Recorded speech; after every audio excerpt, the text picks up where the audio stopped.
initially, actually, it was a customer. So somebody that I'd worked with as a customer and a client in the bank. He was part of one of these BNI groups, so the kind of networking groups, and he knew one of the chaps around the table at BNI was looking for somebody, and he said, you know, he's advertised and he's only really wanting somebody 5 hours a week, but I know he needs more and I know you can give him more. So I went and met with him. It was the most bizarre interview I've ever seen. He'd never employed somebody before, so it was a funny interview. He downloaded questions off the internet to ask me, and it was really funny. But I remember him phoning me in the car one day, and I was in the car with both the boys, and Kyle would have been, what would Kyle have been, about 10, not even 10 now, maybe about 7 or 8, I think, at the time. And he phoned, and I came off the phone, and Kyle said to me, "Mummy, was that Thor?" And I was like, yeah, because the guy, you know, so I went to work for Thor, not the superhero, but actually what Thor was a presentation trainer.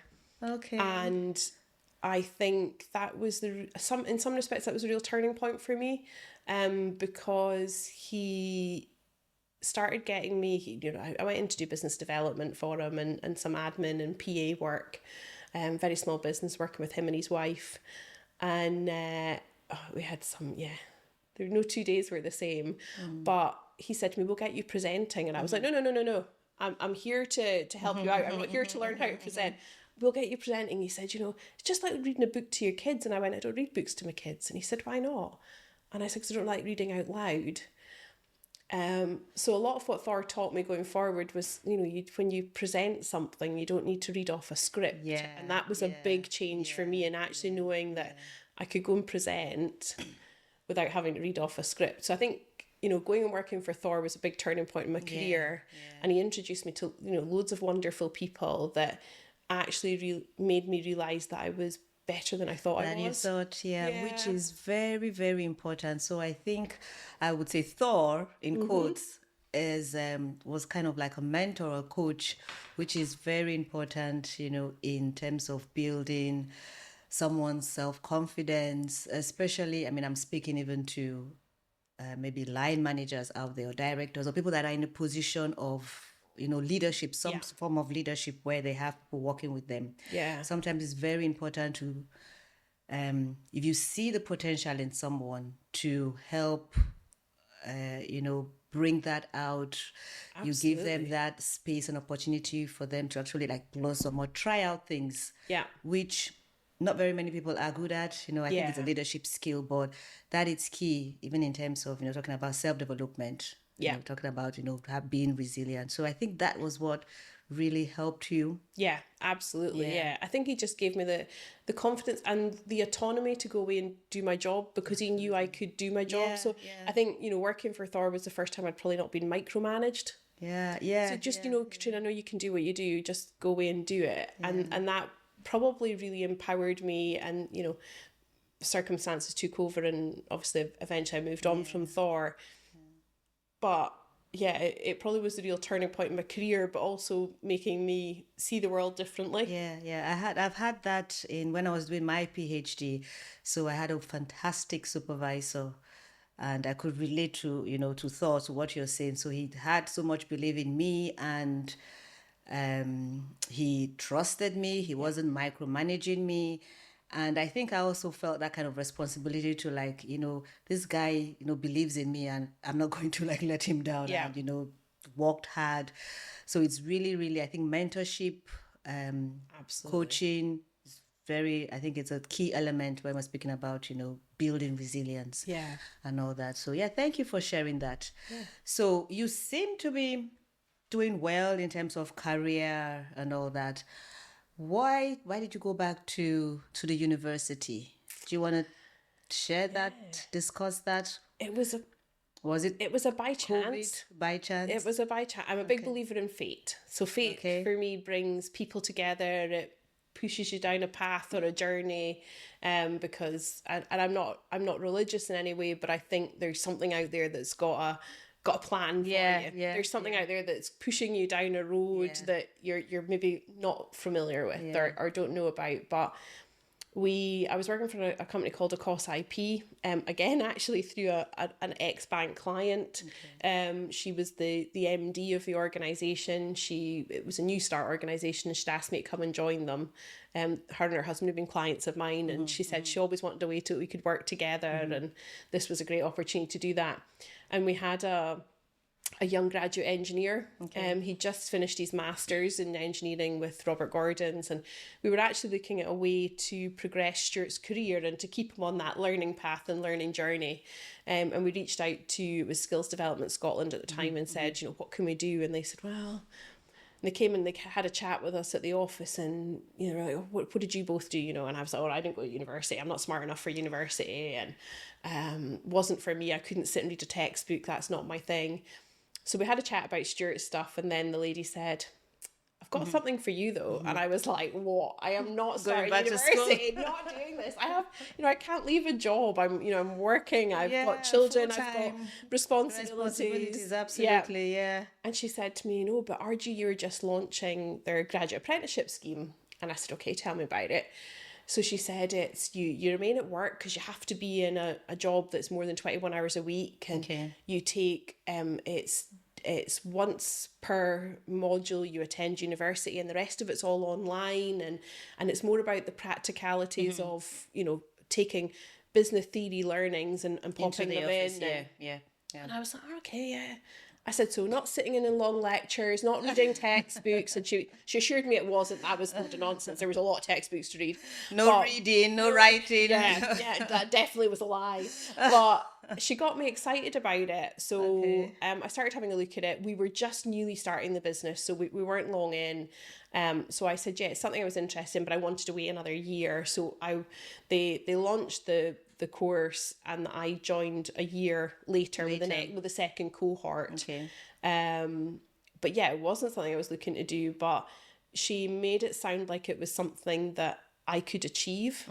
And I remember Dorothy, who was my boss, saying, best thing you can do as well when you start university is go to the inclusion centre and get yourself tested for dyslexia. She's because I think you're maybe dyslexic, and you'll get loads of support from the university. And I was like, okay, yeah, that sounds good.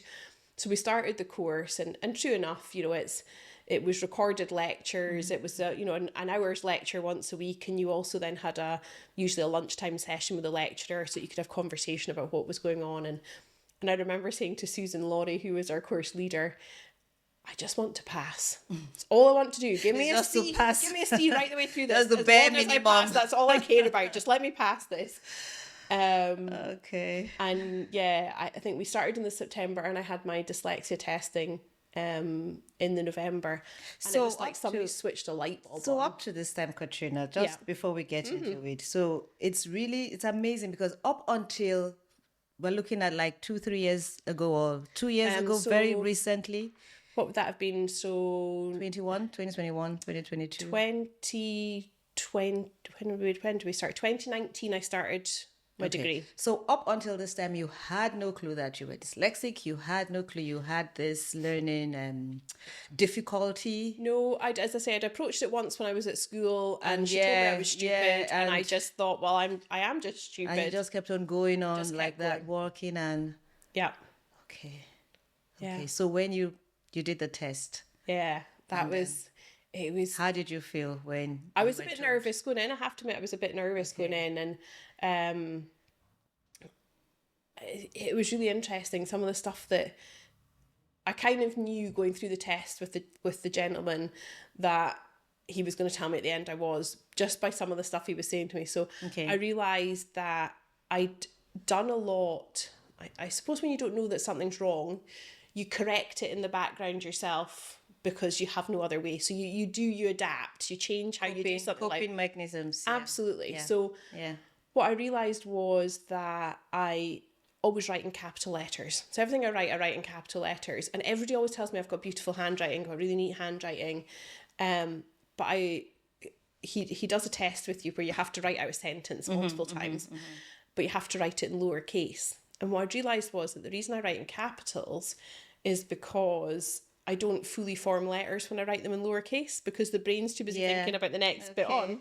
So I've done this bit in the background where I write in capital letters all the time so that I make sure I form the letters properly so that people can read what I've written. Yeah. Didn't realise that was part of being dyslexic.